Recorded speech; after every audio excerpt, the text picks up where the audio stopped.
નમસ્કાર વિદ્યાર્થી બહેનો, અર્થશાસ્ત્ર વિષયમાં પાઠ નંબર 6માં આજે આપણે ચર્ચા કરીશું પૂર્ણ હરીફાઈના લક્ષણો. તો પહેલું લક્ષણ છે એનું અસંખ્ય વેચનારા અને અસંખ્ય ખરીદનારા. પૂર્ણ હરીફાઈવાળા બજારની પ્રાથમિક શરત એટલે અસંખ્ય ખરીદનારા અને અસંખ્ય વેચનારા. એટલે શું? તો કે આ બજારમાં ખરીદનારા અને વેચનારા અગણિત હોય છે. એટલે કે ઘણા બધા લોકો આ પ્રકારના બજારમાં વસ્તુ ખરીદવા માગતા હશે અને સામે પક્ષે વસ્તુ વેચનાર વર્ગ એટલે કે વેપારીઓ પણ અસંખ્ય રહેલા જોવા મળશે. એટલે અગણિત પ્રકારના હોય. અહીંયા આ બજારમાં અસંખ્ય વેચનારાઓ પૈકીનો કોઈ એક વેચનાર બજારના પુરવઠાનો ખૂબ નાનો અંશ વેચે છે. એટલે કુલ પુરવઠો જે કંઈ છે, માની લ્યો કે આપણે ઉદાહરણ તરીકે કહીએ કે શ્રીફળનો એક બજાર રહેલું છે. હવે શ્રીફળના ટોટલ બજારમાં વેચનાર જે વર્ગ રહેલો છે, કોઈ એક વેપારી, તો એ જે શ્રીફળનો વેપાર કરે છે એ નાનકડો માત્ર એક એનો ભાગ અથવા અંશ જ વેચે છે કે જેથી તે આખા બજારના પુરવઠા પર કાબૂ ધરાવી શકતો નથી અને તેથી તે વસ્તુની બજાર કિંમત ઉપર અસર પહોંચાડી શકતો નથી. એટલે કે કોઈને કોઈ ચોક્કસ પ્રકારના વર્ગને ધ્યાનમાં રાખી અને બજાર પુરવઠો પ્રમાણમાં એનો ઓછો રહેલો જોવા મળે છે. દાખલા તરીકે ઘઉંના એક ખેતરમાં ઘઉંનું ઉત્પાદન વધે કે પછી ઘટે, તેમ છતાં ઘઉંના કુલ જથ્થા ઉપર એની અસર પડતી નથી. જેમ કે તહેવારોમાં ઉપયોગમાં લેવાતી નાના નાના બલ્બની હારમાળાઓ જે છે એ પૈકીનો કોઈ ગોળો પ્રજ્વલિત ન થાય તો તે પ્રકાશના કુલ પ્રમાણ ઉપર અસર પાડી શકતો નથી. કે તેમ વેચનાર આ બજારનો ખૂબ જ નાનકડો ભાગ હોય તે વસ્તુની કિંમત ઉપર પોતાનો પ્રભાવ પાડી શકતો નથી. સેકન્ડ છે કે જ્યારે ખરીદનારા પણ સામે કેવા કીધા? અસંખ્ય છે. કે જેથી વેચનારની જેમ ખરીદનારાઓ પણ વસ્તુની બજાર કિંમત પર માંગના ફેરફાર દ્વારા અસર પાડી શકતા નથી. એટલે કે કોઈ એક ગ્રાહક કોઈ એક પ્રકારની વસ્તુ ખરીદે અથવા ન ખરીદે તો એનાથી વસ્તુની બજાર કિંમત જે કંઈ રહેલી છે એના ઉપર કોઈ પ્રભાવ પાડી શકશે નહીં. માટે આ બજારમાં વસ્તુની કિંમત સ્વતંત્રપણે બજારના પરિબળો એટલે કે માંગ અને પુરવઠા દ્વારા નક્કી થાય છે.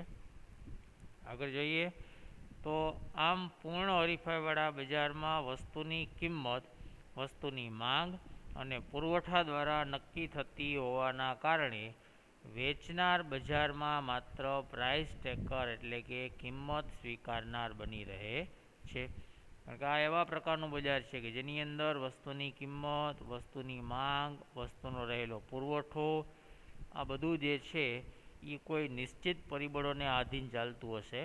એટલે વેચનારે માત્ર શું કરવાનું? પ્રાઇસ ટેકર તરીકે કિંમતને સ્વીકારી લેવાની અને એઝ અ કિંમતે વસ્તુનું ખરીદ વેચાણ કરવાનું થતું હોય છે. ત્યાર પછી સેકન્ડ નંબરનો ટોપિક છે સમાન ગુણી વસ્તુઓ. પૂર્ણ હરીફાઈવાળા બજારમાં બીજી અગત્યની બાબત સમાન ગુણી વસ્તુઓનું અસ્તિત્વ છે. એટલે કોઈ એક જ પ્રકારની રંગ, રૂપ, કદ, આકાર, સ્વાદ, વજન, ગુણવત્તા વગેરે જેવી બાબતો જે હશે એ જ વસ્તુઓનું ખાસ કરીને ખરીદ વેચાણ થતું જોવા મળે છે. એટલે બજાર જે કંઈ છે એ સમાન ગુણી વસ્તુઓનું બજાર રહેલું જોવા મળે છે. એટલે કે સમાન ગુણી વસ્તુઓ એટલે એવી વસ્તુઓ કે જેઓ રૂપ, રંગ, ગંધ, કદ, સ્વાદ, આકાર, વજન, ગુણવત્તા વગેરે જેવી બાબતોમાં એકસરખી હોય છે. વસ્તુઓ બધી જ રીતે એકસરખી હોવાથી તેને એકરૂપ, સમરૂપ કે સરખી વસ્તુઓ તરીકે પણ ઓળખવામાં આવે છે. એટલે કે મોટાભાગની આ બજારમાં વેચાતી વસ્તુઓ કેવી હશે? તો કે સમરૂપ પ્રકારની હોય. રૂપ, રંગ, કદ, આકાર, વજન આ બધું એક સરખું હોય. એટલે એને એકરૂપ, સમરૂપ અથવા તો સરખી વસ્તુઓ તરીકે પણ ઓળખવામાં આવે છે. અને આ જ કારણરૂપ આ બજારની તમામ વસ્તુઓ જે છે એ એકબીજાથી સંપૂર્ણ અવેજી હોય છે. એટલે કે કોઈ એક વસ્તુ ઉપયોગમાં લેવામાં આવે તો એના બદલામાં બીજી વસ્તુઓનો પણ ઉપયોગ કરી શકાતો હોય. સામાન્યપણે દાખલા તરીકે ખાંડના વેપારી હોય તો સામે ગોળ કે અન્ય કોઈ મીઠાશવાળી વસ્તુનું પણ વેચાણ શક્ય બનતું હોય. એટલે આ વસ્તુઓ જે હશે કેવી હશે? અવેજી વસ્તુઓ જોવા મળશે. નેક્સ્ટ, આ બજારમાં વસ્તુઓ સમાન ગુણી હોવાથી વિવિધ ઉત્પાદકો કે વેચનારાઓ પોતાની વસ્તુની જુદી જુદી કિંમત લઈ શકતા નથી.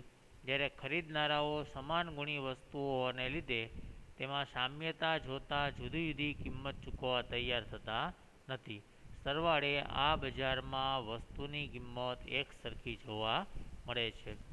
બંને વર્ગની વાત કરી કે વસ્તુઓ જે છે સમાન ગુણી હોવાથી ઉત્પાદકો અથવા તો વેચનારાઓ જે છે એ પણ વસ્તુની જુદી જુદી કિંમત લઈ શકે નહીં, કારણ કે વસ્તુ એક સમાન છે, એકરૂપ પ્રકારની છે. સામે ગ્રાહક વર્ગ એટલે કે જે ખરીદનારાઓ છે એ પણ વસ્તુ સરખામણીમાં સમાન ગુણી હોવાથી જુદી જુદી કિંમત ચૂકવવા પણ તૈયાર થશે નહીં. એ પણ કોઈ એક નિશ્ચિત કિંમત ચૂકવવા માટે તૈયાર થતા જોવા મળશે. એટલે કે બજારમાં વસ્તુ વેચનારાઓ અને ખરીદનારાઓ કોઈ નિશ્ચિત કિંમતે વસ્તુનું વેચાણ અને ખરીદી કરતા જોવા મળશે. નેક્સ્ટ, ત્રીજા નંબરનો મુદ્દો છે પેઢીઓની મુક્ત અવરજવર. એટલે કે આ પ્રકારના બજારની અંદર શું થશે તો પૂર્ણ હરીફાઈવાળા બજારની અંદર ગમે ત્યારે કોઈ પેઢી પ્રવેશ કરી શકે છે અને કોઈ પણ પેઢી પોતાનો બિઝનેસ ધંધો બંધ કરવો હોય તેને બંધ પણ કરી શકે છે. એટલે કે પૂર્ણ હરીફાઈવાળા બજારનું ત્રીજું મહત્ત્વનું લક્ષણ જે છે એ પેઢીઓની મુક્ત અવરજવર છે. અહીં પેઢીઓની મુક્ત અવરજવરનો અર્થ એવો થાય કે પેઢીઓનો ઉદ્યોગમાં વિના નિયંત્રણ પ્રવેશ અને નિકાસ. જ્યારે કોઈ ઉદ્યોગ અસામાન્ય નફાની સ્થિતિમાં હોય ત્યારે આવા અસામાન્ય નફાથી આકર્ષાય અને પેઢીઓ મુક્તપણે ઉદ્યોગમાં પ્રવેશે છે. તેમજ જો કોઈ ઉદ્યોગમાં અસામાન્ય ખોટની સ્થિતિ ઊભી થાય તો પેઢીઓ અસામાન્ય ખોટના કારણે ઉદ્યોગ એટલે કે વ્યવસાય છોડીને જતા પણ રહે છે. આમ આ બજાર હરીફાઈમાં પેઢીઓની અવરજવર ઉપર કોઈ જ પ્રકારનો પ્રતિબંધ હોતો નથી. એટલે કે પરિસ્થિતિ એવી થશે કે કોઈ એક સામાન્ય પ્રકારના ધંધાની અંદર કોઈ વ્યક્તિ વેપારી જૂથને નફાની અપેક્ષા દેખાશે કે આ પ્રકારના બિઝનેસમાં ઘણો બધો નફો છુપાયેલો છે, તો એ જોઈ આકર્ષિત થઈ અને એ પ્રકારના ઉદ્યોગની અંદર પ્રવેશ પામશે. સમયાંતરે સતત પેઢીઓ વધતી જશે, ગ્રાહક વર્ગ મર્યાદિત રહેવાનો, તો પછી એવું થશે કે અમુક પેઢીઓની માંગમાં ઘટાડો થશે, એની વસ્તુનું વેચાણ ઘટી જશે, તો એ પેઢીઓ શું કરશે? ખોટ કરશે. અને ખોટ કરતી પેઢી સામાન્યપણે લાંબો સમય ટકી શકે નહીં. એટલે સમયાંતરે પેઢી એમાંથી શું થઈ જશે? નીકળી પણ શકે છે. એટલે કે કોઈને કોઈ પ્રકારના ઉદ્યોગની અંદર આ પ્રકારના બજારની અંદર પેઢીઓ સંપૂર્ણ સ્વતંત્રપણે આવન જાવન કરી શકે છે. ઈચ્છા પડે ત્યારે પોતે પોતાનો ધંધો સ્થાપી પણ શકે છે. જ્યારે અસામાન્ય ખોટની પરિસ્થિતિ ઊભી થાય તો પોતાનો ધંધો સંકેલી પણ શકે છે. સેકન્ડ પેરેગ્રાફ, પૂર્ણ હરીફાઈવાળા બજારમાં પેઢીઓની મુક્ત અવરજવર માત્ર ટૂંકા ગાળામાં જોવા મળે છે. એટલે કે પેઢીઓ ટૂંકા ગાળામાં ઉદ્યોગના નફાથી આકર્ષાય અને પ્રવેશ કરે છે, અથવા છેલ્લી પરિસ્થિતિ ખોટ જાય તો ખોટના કારણે પેઢી શું કરશે? ઉદ્યોગ છોડી પણ જાય છે. પરંતુ લાંબા ગાળે જ્યારે પૂર્ણ હરીફાઈવાળું બજાર સામાન્ય નફાની સ્થિતિની હાંસલ કરે છે ત્યારે પેઢીઓની ઉદ્યોગમાંની અવરજવર આપોઆપ બંધ થાય છે. કારણ કે જ્યારે ઉદ્યોગ સામાન્ય સ્થિતિએ પહોંચે છે ત્યારે પેઢીઓએ આવા ઉદ્યોગમાં પ્રવેશવા માટેનું આકર્ષણ રહેતું નથી અને તેથી પેઢીઓ ઉદ્યોગમાંનો પ્રવેશ બંધ કરે છે. તેવી જ રીતે ઉદ્યોગમાં સામાન્ય નફાની સ્થિતિએ કોઈ પેઢી ખોટ ન કરતી હોય તો તે ઉદ્યોગ છોડી જતી રહે છે. એટલે કે કોઈને કોઈ પ્રકારના ધંધામાં ટૂંકા ગાળાની પરિસ્થિતિ એવી થશે કોઈ ઉદ્યોગના સ્વરૂપની અંદર કે ટૂંકા ગાળાના નફાને જોઈ અને આકર્ષાય અને કોઈ પેઢી આ પ્રકારના ઉદ્યોગમાં ઝંપલાવે છે નફો પ્રાપ્ત કરવા માટે. સમયાંતરે એવું થશે કે સતત પેઢીઓ વધતી જશે. એક સમય પરિસ્થિતિ એવી આવશે કે જ્યારે અમુક પેઢીઓ ખોટ કરશે તો એ ખોટની સ્થિતિમાં ધંધો ચલાવી શકશે નહીં. એ કારણથી એ પેઢીઓ આ પ્રકારનો ઉદ્યોગ છોડીને જતી રહે છે. આ ટૂંકા ગાળાની પરિસ્થિતિનો ખ્યાલ છે.